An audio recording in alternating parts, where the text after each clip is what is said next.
La foi triomphe. Le conte commence. Plongeons dans notre histoire. Le conte commence. Dans un petit village niché au cœur de l'Afrique, vivait un jeune garçon nommé Messan. Messan était connu de tous pour sa force incroyable et son courage inébranlable. Il était un phare d'espoir dans sa communauté, toujours prêt à tendre la main à ceux dans le besoin. Un jour, une terrible maladie ravagea le village, laissant de nombreuses personnes malades et souffrantes. Les villageois se tournèrent vers leur dieu traditionnel, offrant des sacrifices et des prières dans l'espoir de trouver un soulagement. Mais Messan avait entendu des murmures d'un autre type de pouvoir, un pouvoir qui pouvait ramener les morts à la vie. Un étranger était venu dans leur village, prêchant au sujet d'un homme nommé Jésus, qui pouvait accomplir des miracles au-delà de l'imagination. Cet homme parlait d'un Dieu qui aimait son peuple inconditionnellement et qui avait le pouvoir de guérir les malades et de ressusciter les morts. Alors que les villageois raillaient ces paroles, le cœur de Messan s'agitait d'un nouvel espoir. Déterminé à mettre sa foi à l'épreuve, Messan s'agenouilla près du lit de sa mère malade et pria Jésus de toutes ses forces. Sa voix résonna claire et forte, écho à travers le village, alors qu'il implorait la guérison et la miséricorde. Et alors, un miracle se produisit.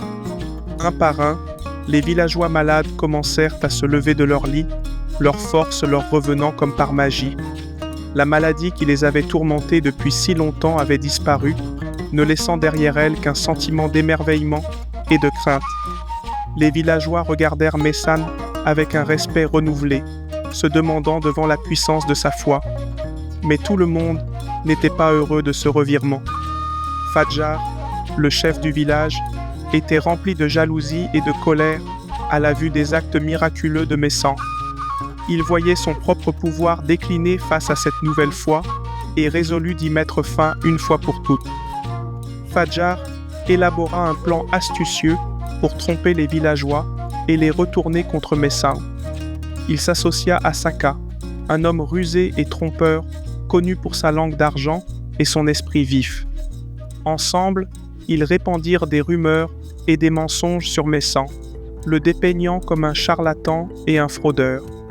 Les villageois, influencés par les paroles de Fadjar, commencèrent à douter du pouvoir de la foi de Messan.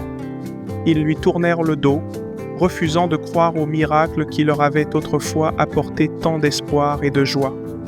Et face à leur scepticisme, la foi de Messan commença à faiblir. Mais juste quand tout semblait perdu, une voix retentit de la foule, une voix emplie de conviction et de croyances inébranlables. C'était Akua, une sage vieille femme qui avait vu de ses propres yeux la puissance de la foi de Messan. Elle parla des miracles qu'elle avait vus, de la guérison et de l'espoir qui était venu dans leur village grâce aux prières de Messan. Ces paroles transpercèrent les mensonges et la tromperie comme un rayon de lumière dans les ténèbres. Les villageois se tournèrent une fois de plus vers Messan, leur cœur rempli de foi et de gratitude.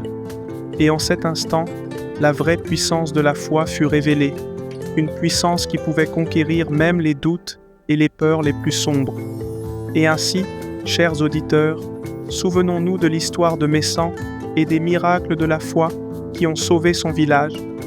Accrochons-nous à nos propres croyances, même face à la tromperie et au doute.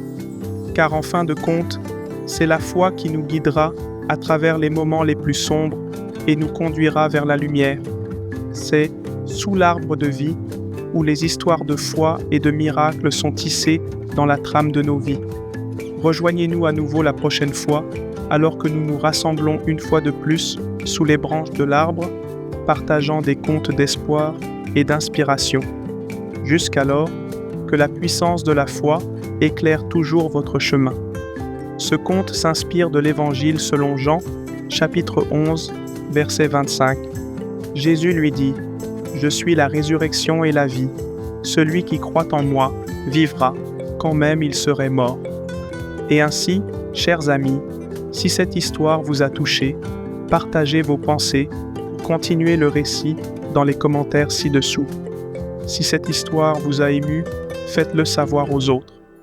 Partagez votre réflexion sur Sous l'arbre de vie dans les commentaires. N'oubliez pas d'aimer, de vous abonner et d'activer la cloche de notification pour ne manquer aucune de nos prochaines histoires fascinantes. Merci et à la prochaine.